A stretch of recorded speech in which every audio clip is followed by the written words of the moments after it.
But from the fact that divine grace causes charity in us, it is necessary that faith also be caused in us by grace. For the movement by which grace leads us to the ultimate end is voluntary, not violent, as was shown above. But there cannot be a voluntary movement into something unless it is known. It is necessary, therefore, that through grace the knowledge of the ultimate end should be established in us, in order that we may be directed towards it voluntarily. But this knowledge cannot be according to open vision in this state, as has been proved above. Therefore it is necessary that there be knowledge by faith.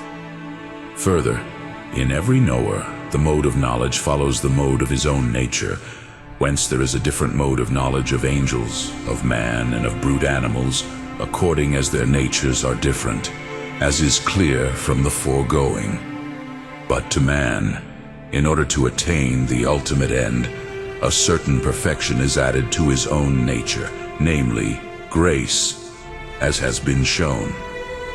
It is necessary, therefore, that even on top of the natural knowledge of man, there should be added in him some knowledge which exceeds the natural reason. And this is the knowledge of faith, which is about things which are not seen by the natural reason.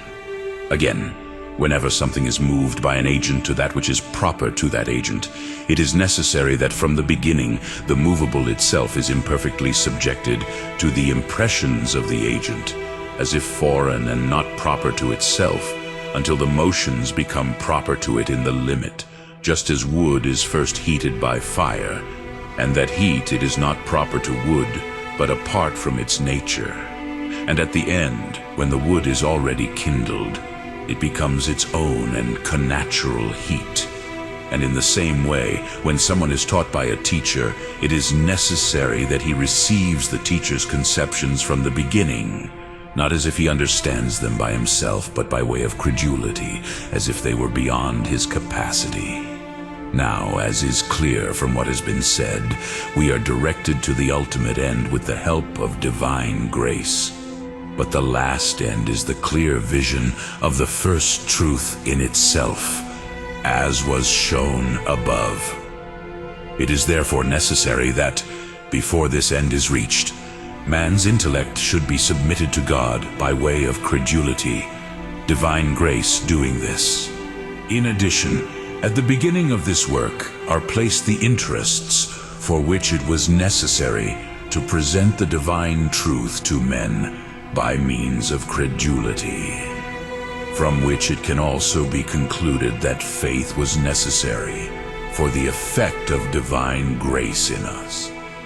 Hence it is that the Apostle says to Ephesians 2:8, "By grace you have been saved through faith. And this is not from you, for it is a gift of God.